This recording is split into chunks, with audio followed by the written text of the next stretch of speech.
In this problem, we have that Juin had $26,100 and chose to split the money into two different mutual funds, Fund A and Fund B.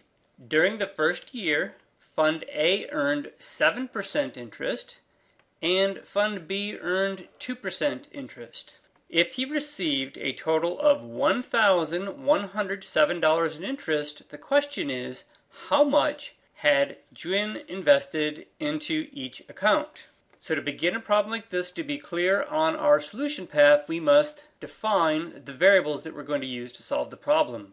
I'm going to let the letter A represent not Fund A, but the dollar amount that is invested in Fund A. And then I'll use a capital B as a variable, not to represent Fund B, but again the dollar amount invested in Fund B.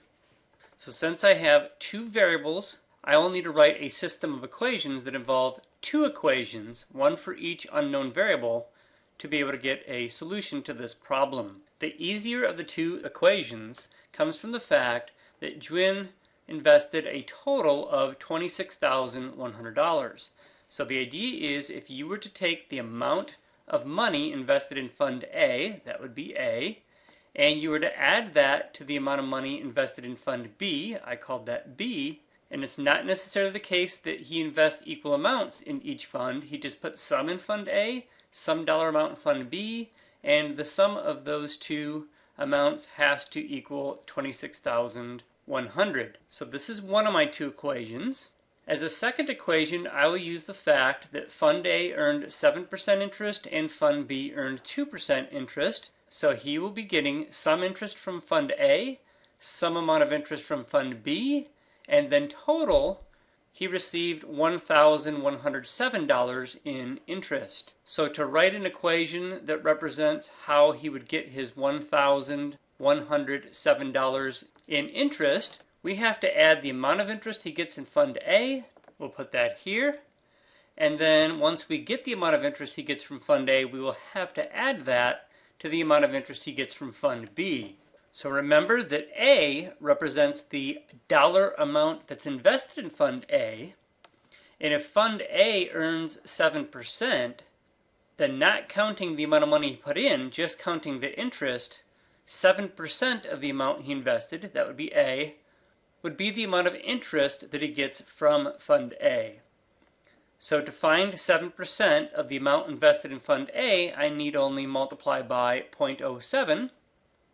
To find 7% of the dollar amount invested in Fund A, that would be the amount of interest he gets from that fund, and then we do the same with Fund B, except Fund B earned only 2%, so we would be multiplying the amount of money he invested in Fund B by 0.02.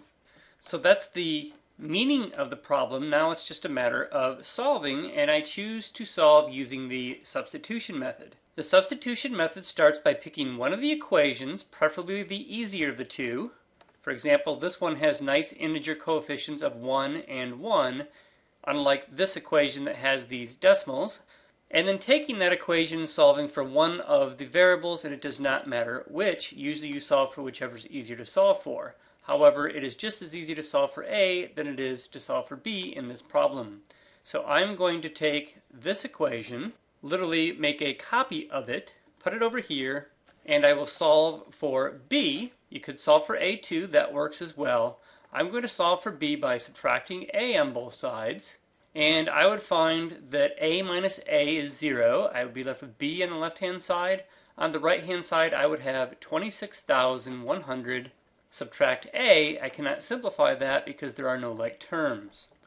Now think of it as whenever you see the letter B in the problem, because it's equal to all of this, that the letter B can be substituted with all of that. But when you make a substitution in mathematics, it is usually necessary to put parentheses around what you're substituting. So now what we're going to do is, since we use the first equation to solve for one of the variables, we will substitute that into the second equation. So where you see B right here in the second equation, we will be replacing that with what you see here. So literally writing that out, we have 0.07a, I'm just copying, Then copying the addition symbol and the 0.02. Where I see the letter B, I am now replacing that letter B with this expression, 26,100 minus A. Now if I don't put parentheses around this expression, the 0.02 would not be being multiplied by the whole expression for which you substituted in for B. In fact, you'd only be multiplying the 0.02 by the first term of B. So to make sure that the 0.02 gets multiplied by both terms of the expression, we will put parentheses here. And then don't forget that the equation also was equal to 1,107. I moved to a new screen to give myself room to write. Now I have a linear equation in terms of just one variable now rather than two.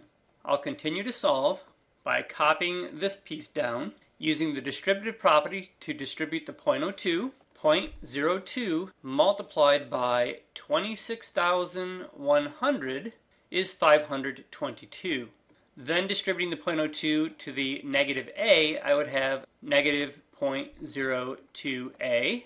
And then I will copy the equals 1,107. Combining like terms, I have 0.07a. I am to subtract 0.02a. That would leave me with 0.05a.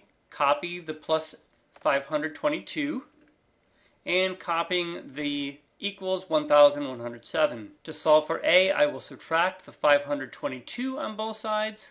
On the left, I will be left with 0.05a. These numbers sum to 0. And 1,107 subtract 522 is simply 585.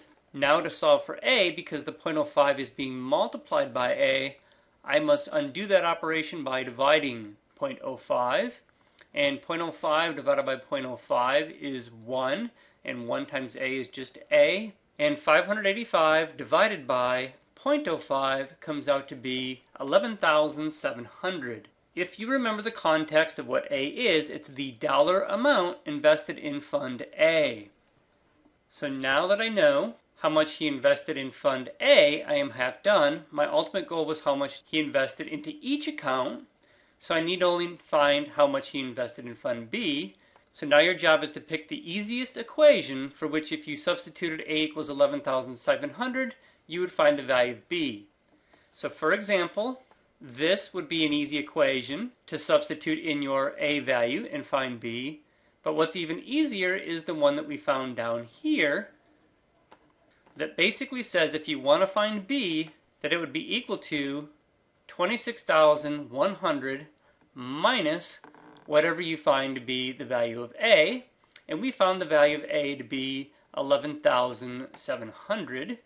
And if you take 26,100 and subtract off 11,700, you would find that that comes out to be $14,400, and that would be the amount of money invested in Fund B. To check your answer, you should verify that the amount of money that he put in Fund A, which was $11,700, added to how much money he put in Fund B, which is $14,400, does indeed add up to how much money he had to invest in the first place. And in the problem it said he started with $26,100 to split between the two funds. We should also make sure that the amount of interest he gets does indeed add up to be the $1,107 that was posed in the question. So taking the $11,700 that he put in Fund A and noticing that Fund A gave 7% interest, I will multiply by 0.07. That's the amount of interest he gets from Fund A. Add that to the amount of interest he got in Fund B, which could be found by taking how much he put in Fund B, which was $14,400. And considering that fund paid 2%, I will multiply that by 0.02. And pressing enter verifies that he would have gotten $1,107 in interest as stated in the problem.